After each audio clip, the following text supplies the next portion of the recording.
Apa kata Abu Hurairah radhiyallahu anhu? Aku mendengar Nabi SAW bersabda, di antara tanda-tanda dekatnya hari kiamat itu adalah, dalam hadis ini ada 5. Yang pertama, yataqarabuz zaman. Zaman, masa, waktu makin pendek, makin singkat, makin tak terasa. Dulu nampak budak-budak, sekarang udah jadi mak budak-budak. Dulu nampaknya lama zaman masa ini, sekarang cepat saja. Dari pagi ke petang, petang ke pagi, pagi ke petang, petang ke pagi. Bahkan sekarang ada pula orang yang tak tahu petang, tak tahu pagi. Pagi tidur, petang tidur. Tak terasa saya ini sudah 8 kali datang ke Kuala Lumpur. Awal-awal sekali 2014, 2015, 16, 17, 18, 19, 20. Sudah kali yang ke-7. Saya datang setahun sekali saja, setiap bulan Februari. Bulan Februari datang, rupanya dah yang ke-7 kali bulan Februari. Ini saya bagi tahu supaya kita semua faham. Saya datang bulan Februari, supaya tak datang balik, datang balik, datang balik, datang balik. Sekali datang dari tarikh 2 hingga 9, pusing, pusing, pusing, pusing, balik. Rupanya sudah kali ke-7, ke-8 kali datang menyampaikan tazkirah. Tak terasa. Dulu saya datang kemari belajar di UKM tahun 2003. Sekarang sudah 2020, 17 tahun. Tak terasa. Yataqarabuz zaman.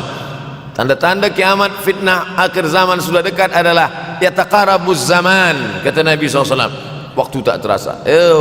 Tak terasa. Tak terasa dah engkau dah datang.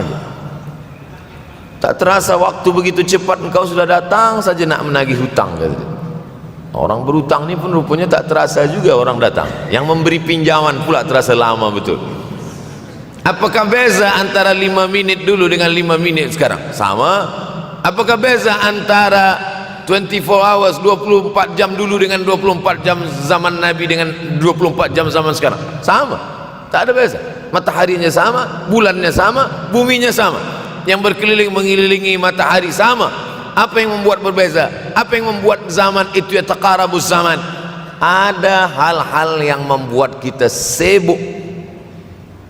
Dulu tak ada google.com, dulu tak ada Facebook, dulu tak ada Twitter, dulu tak ada BBM, dulu tak ada Instagram. Sekarang waktu habis. Bila kita tanya orang mana yang lebih lama, 5 minit atau 50 menit, semuanya sepakat mengatakan 50 menit lama, 5 menit kejap. Saya tanya 2 kali, pelajar-pelajar, penuntut-penuntut, mana yang lebih lama, 5 menit atau 50 menit? Semuanya berkata 50 menit lebih lama daripada 5 menit. Lepas tu saya balik, mana yang lebih lama? 5 menit menunggu azan maghrib bulan puasa, 50 menit status FB, Instagram. Oh, lebih lama 5 minit menunggu azan maghrib. 5 minit menunggu azan maghrib bulan puasa macam-macam mati jam. 50 menit hilang waktu tak terasa. Itu menunjukkan hadis Nabi itu, semakin saya baca hadis Nabi, makin kuat keyakinan saya, makin kuat iman saya, makin hilang keraguan saya bahwa yang berbicara ini bukan manusia biasa, tapi dia dapat wahyu dari Allah. Wa ma yantiqu anil hawa in huwa illa wahyun yuha, melainkan wahyu dari Allah Subhanahu wa taala. Yataqarabuz zaman. Masa begitu cepat berlalu tak terasa. Sebulan seperti sepekan, sepekan seperti sehari, sehari seperti sesaat. Akhirnya kita pun kehilangan waktu, habis. Saya Ustaz Abdul Samad, memang zaman ni tak terasa cepat betul. Rasa-rasa kejap-kejap dah bulan Ramadan, tak terasa baru saja Idul Fitri dah masuk pula lagi. Masya Allah, begitu cepatnya masa berlalu. Maka jangan sampai kita, semakin saya baca hadis ni, semakin kuat keyakinan saya bahwa Nabi Muhammad SAW mendapat wahyu dari Allah Subhanahu wa taala. Semakin kuat keyakinan dan keimanan. Kenapa? Seandainya Nabi berkata zaman nanti di akhir zaman itu semakin cepat, semakin dekat, semakin berlalu tak terasa, tapi kemudian zaman yang kita lalui tak sama seperti yang dikatakan Nabi. Mungkin datang juga keraguan dalam hati, betulkah ini? Tapi ternyata 1441 tahun lampau, 1440 tahun yang lalu Nabi mengatakan dan hari ini terbukti zaman begitu cepat berlalu. Masya Allah, tabarakallah. Hari inilah ditemukan internet, hari ini datang television, hari ini datang WhatsApp, hari ini datang yang melalaikan kita daripada Allah subhanahu wa ta'ala, sehingga waktu datang sembang-sembang, cerita-cerita, tengok ini, update ini, tulis ini, tengok ini, pandang ini, habis waktu berlalu. Padahal waktu inilah yang akan ditanya oleh Allah subhanahu wa ta'ala. 6 kali Allah bersumpah demi waktu.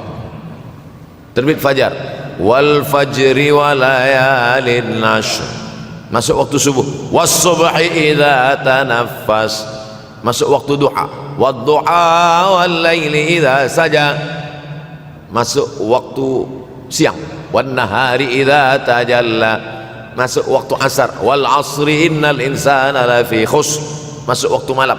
2 kali Allah bersumpah demi waktu malam, wal laili idza saja wal laili idza yaghsha. Kenapa hadis ini yang Ustaz bahaskan? Kami nak mendengar hadis tentang Dajjal dah lahir atau belum? Dajjal dah hadir. Mana bukti Dajjal dah hadir? Kurma bisan tidak lagi berbuah. Bila kurma bisan tidak berbuah, Dajjal dah nak datang. Kurma bisan sekarang sudah berkurang, tak berbuah. Lalu kemudian apa lagi? Ain Zuhar, mata air dari Ain Zuhar sudah kering, sudah kering. Oleh sebab itu, tapi manakala dulu datang Habib Umar bin Hafiz, saya hadir majelis itu, adalah seorang bertanya, Habib, ya, Imam Mahdi dah lahir atau belum? Saya tengok Habib menjawab, sepertinya dia macam tak suka pertanyaan. Kata dia, kita tak perlu mencari-cari dia dah lahir atau belum, kampung dia di mana, dia lahir di hospital mana, dia tak perlu. Yang perlu kita siapkan adalah iman dan takwa, pengetahuan kita, supaya kita jangan sampai terkecoh, supaya kita boleh membezakan mana hak, mana batil, mana betul, mana salah, mana lurus, mana bengkok, mana hitam, mana putih. Sehingga dengan istiqomahnya kita beribadah ini, kita boleh membezakan mana Al-Masih yang original, yang asli, mana Al-Masih Ad-Dajjal. Makanya tadi sebelum salam kita berkata, Allahumma inni a'udzubika min azabi jahannam wa min azabil qabri wa min fitnatil mahya wal mamat wa min syarri fitnatil masihid Dajjal. Membaca, menghafaz 10 ayat di awal surah Al-Kahfi. Siapa yang menghafaz 10 awal ayat, hadis lain mengatakan 10 akhir, 10 awal 10 akhir, elok dua-duanya. Tapi Masya Allah, tabarakallah, anak-anak kita yang pakai jubah, pakai sorban putih ini, daripada tahfiz Quran, mereka tidak hanya menghafaz 10 awal 10 ujung, dari awal sampai ujung dia hafaz, 30 juzuk dia hafaz. Mudah-mudahan anak-anak kita penghafaz Al-Quran. Allahumma ja'al abna'ana wa banatina min huffazil Quran wal hafizan. Jadikan anak-anak kami menjadi para penghafaz Al-Quran, ya Allah, supaya selamat dia daripada fitnah Al-Masih Ad-Dajjal. Tapi saya pilihkan hadis tentang yang 5 ini. Dengan 5 ini kalau kita amalkan, insya Allah Allah akan selamatkan kita dari fitnah akhir zaman ini. Yang pertama, manfaatkan waktu, kerana waktu di akhir zaman ini yataqarabuz zaman, kerana waktu semakin dekat tak terasa, hilang, berlalu. Maka isilah waktu ini dengan ibadah.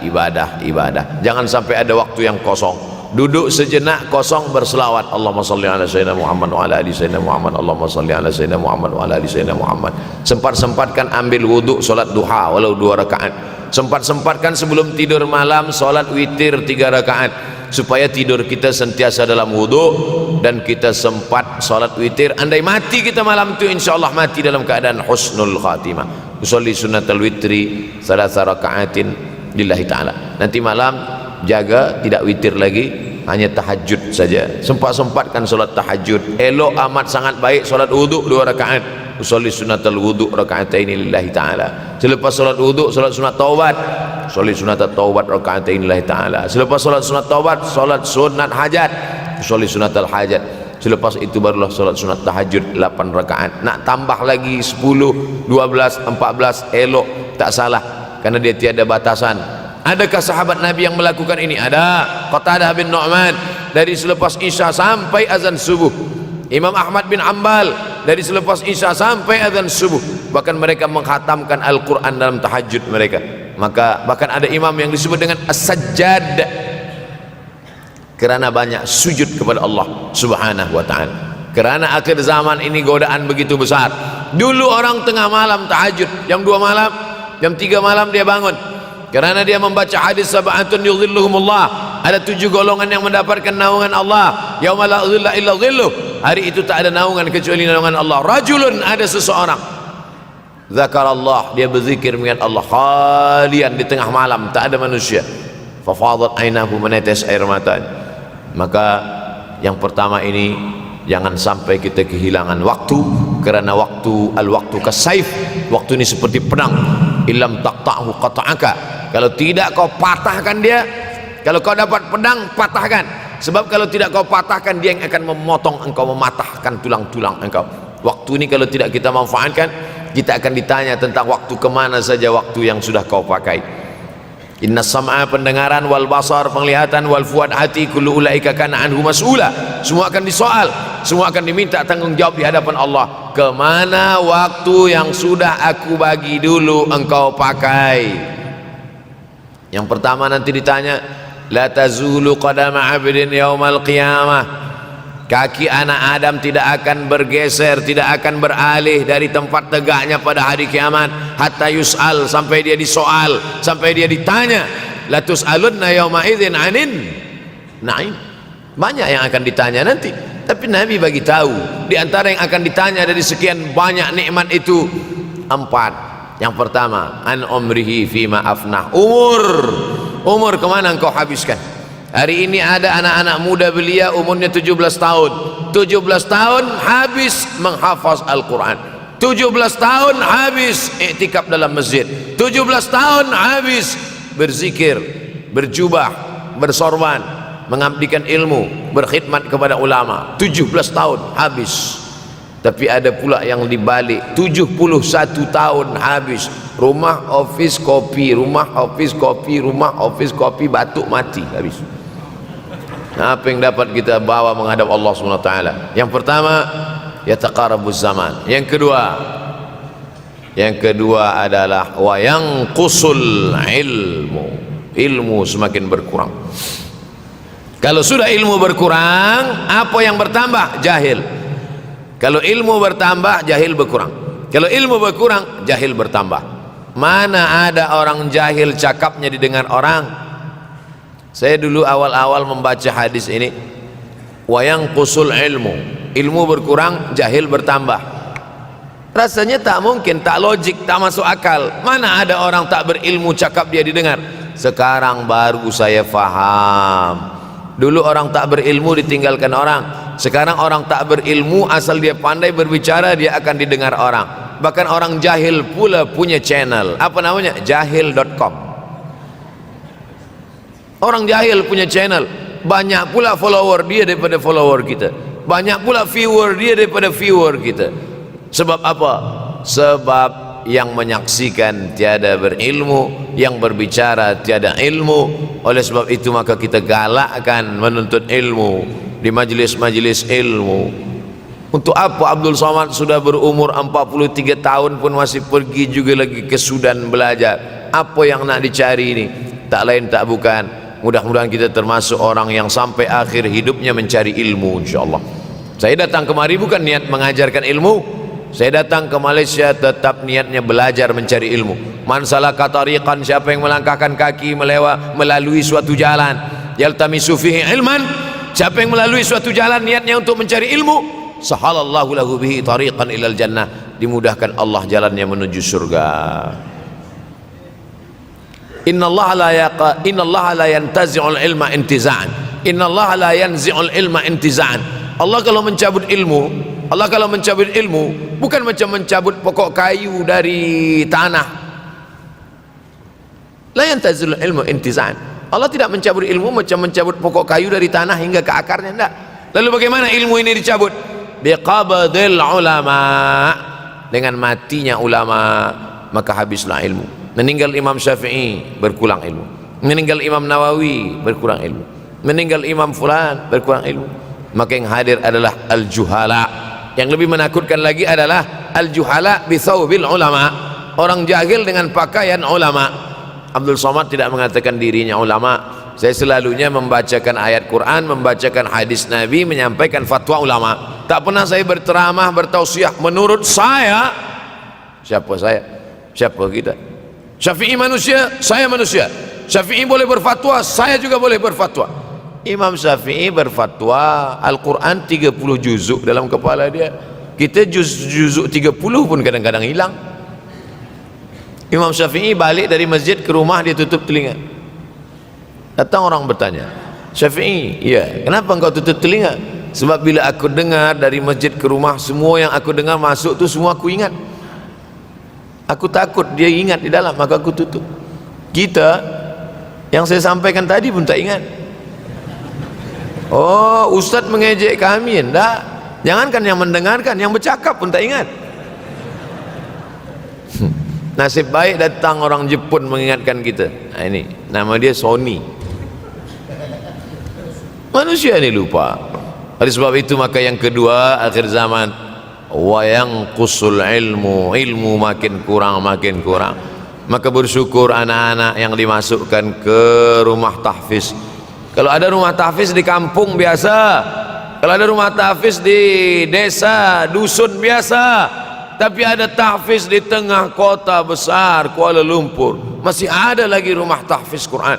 Siapa yang mewakafkan rumah tahfiz? Siapa yang memberikan beras? Siapa yang memberikan duit? Siapa yang memberikan belanja? Siapa yang mengirimkan ustaz?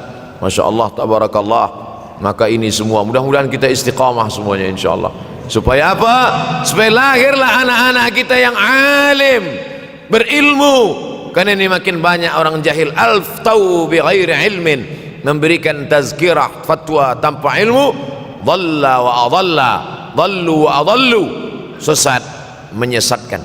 Kalau setakat sesat saja, ini sudahlah sesat, menyesatkan. Na'udzubillah.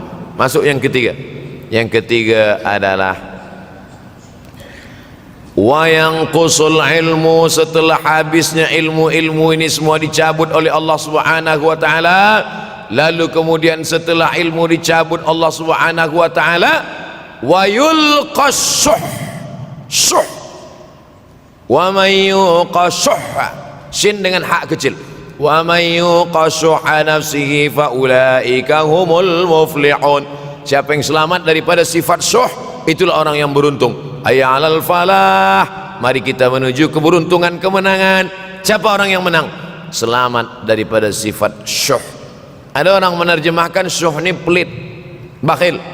Bakhil ada yang lebih parah daripada bakhil. Syuh, bakhil ini, bakhil tidak ingin memberikan uangnya untuk orang lain. Itu bakhil. Dia ada uang 10 ringgit, uang itu hanya dia makan saja, dia tak mau walaupun setengah sen kepada orang lain. Itu namanya bakhil. Kalau syuh ini, duit dia simpan, duit orang pula dia makan. Nah, itu syuh. Jadi lebih parah lagi. Oleh sebab itu kalau sudah ilmu ini dicabut, orang menjadi jahil, maka datang penyakit syuh yang ketiga. Apa itu syuh? Hubbud dunya, hubbul mal, wa tuhibbul mala hubban jamma. Engkau sayang kepada harta amat sangat sayang. Dia pegang semuanya sampai tak meleleh, tak menetes walaupun satu tetes.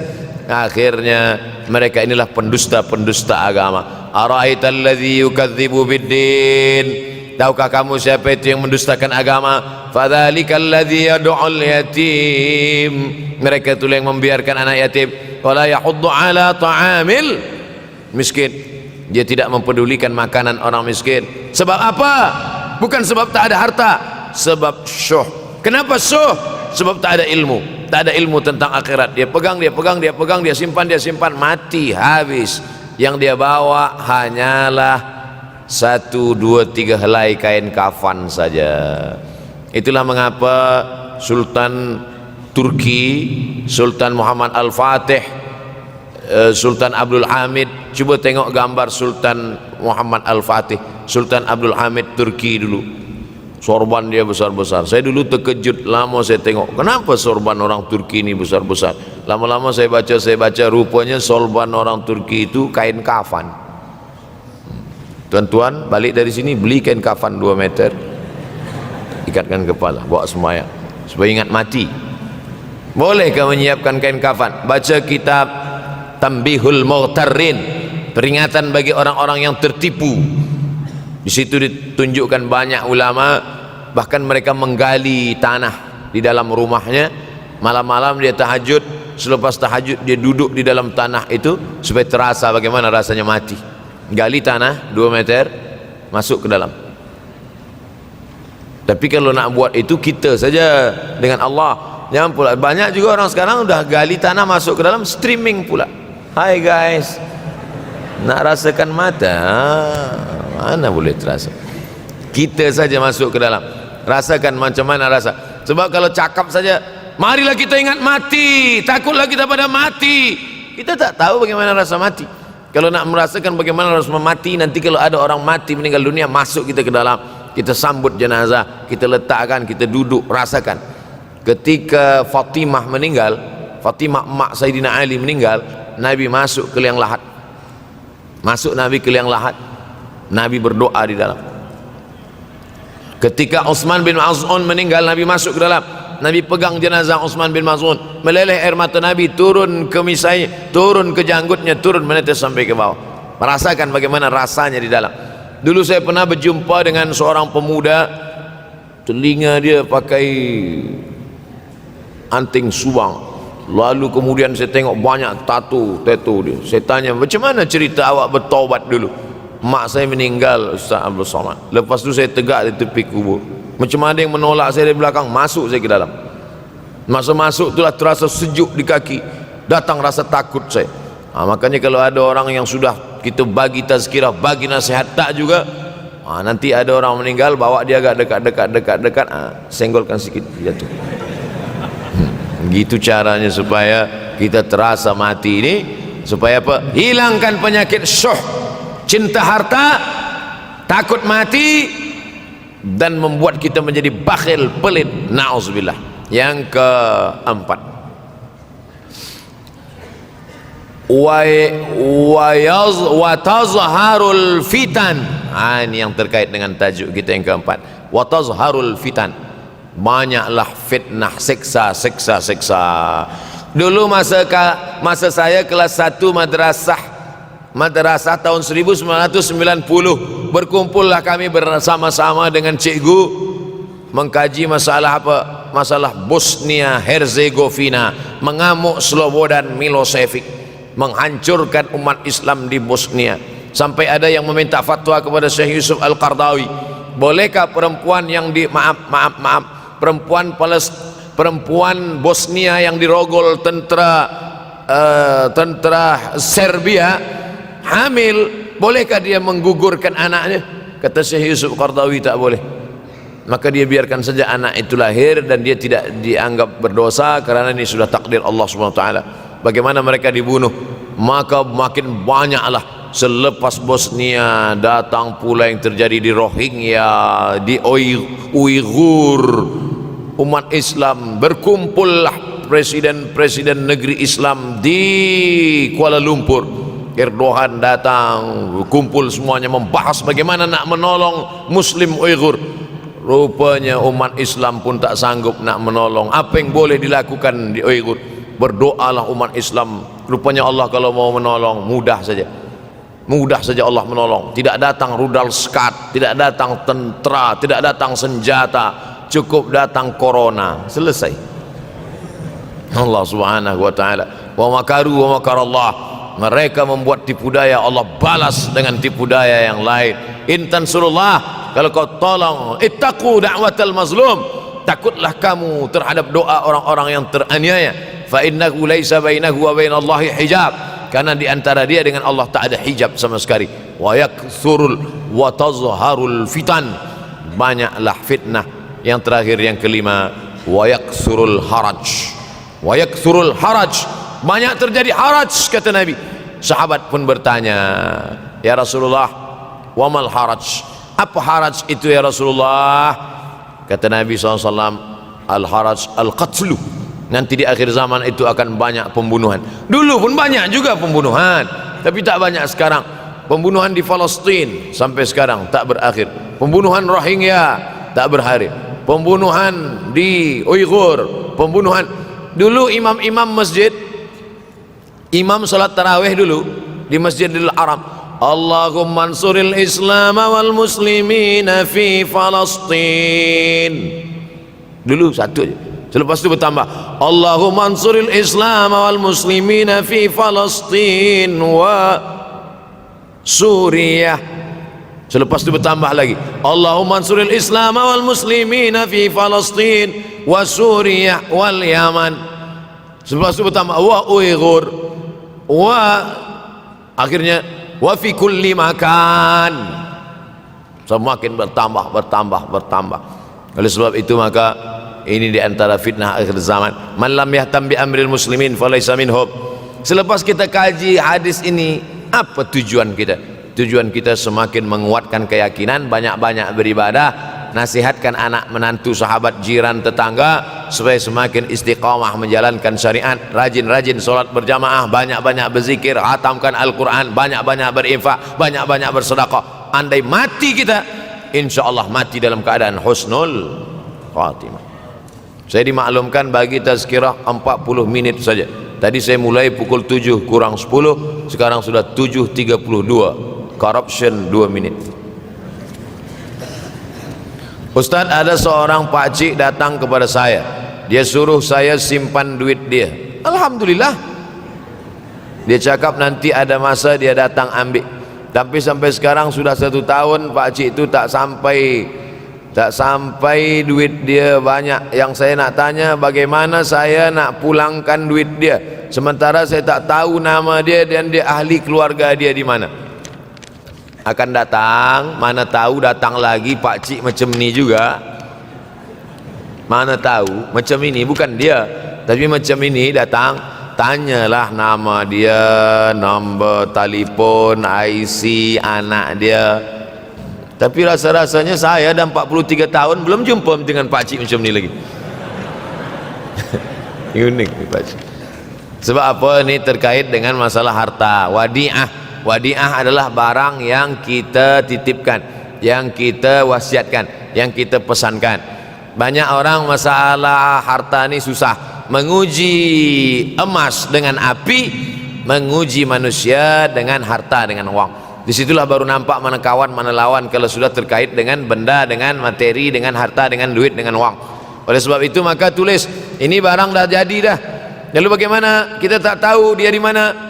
Maka cari ahli warisnya. Ahli waris tak jumpa juga, balikkan kepada masalih ammah. Masalih ammah maknanya yang dipakai umat Islam secara umum. Masjid, hospital, anak yatim, usia emas, fakir miskin, bagikan kepada mereka.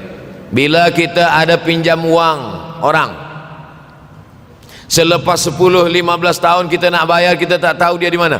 Anak cucunya pun sudah tak ada. Awak dah cari dia? Sudah Ustaz. Kamu dah cari anak menantu dia? Sudah. Di mana kamu cari? Di Google. Mana dapat? Carilah ke kampung dia.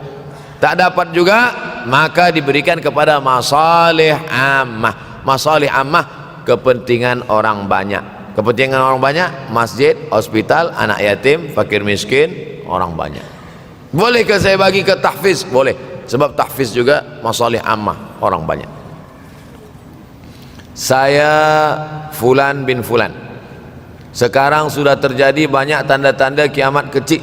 Apakah antara tanda-tanda kiamat besar dan amalan yang boleh? Di antara tanda kiamat besar, datangnya Al-Mahdi, datangnya Al-Masih Dajjal, turunnya Isa Al-Masih, keluarnya binatang yang berbicara kepada manusia, terbitnya matahari dari barat. Tanda-tanda besar. Kita tidak disuruh mencari-cari, menunggu-nunggu, menengok-nengok. Allah Ta'ala bagi tahu itu, Nabi bagi tahu itu supaya kita siap-siap.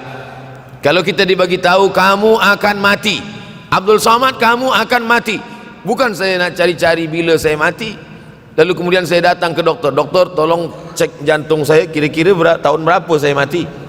Bukan. Bila kita dibagi tahu kamu akan mati, maka yang perlu kita siapkan adalah bekal untuk mati. Begitu juga dengan kiamat ini. Dunia akan kiamat. Bukan kita cari tahu bila kiamat akan terjadi, tapi maknanya kita siapkan bahwa rumah kita yang besar akan hancur, bahwa kereta kita yang cantik akan hancur, bahwa kita pun akan hancur dimakan cacing tanah. Maka siapkanlah bekal untuk menghadap hari kiamat. Itu maknanya.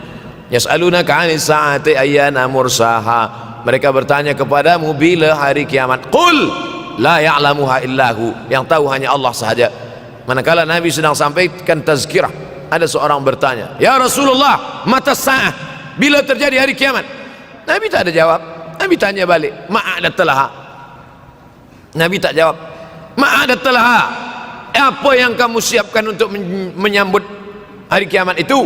Apa jawab dia? Hubbullah wa rasul, hubbullahi wa rasulih. Aku cinta kepada Allah dan Rasulullah. Kata Nabi SAW, cintamu kepada Allah dan Rasulullah SAW sudah menyelamatkanmu. Maka yang perlu dari pertanyaan jamaah kepada Nabi itu menunjukkan apa yang sudah kita siapkan untuk menghadapi hari kiamat.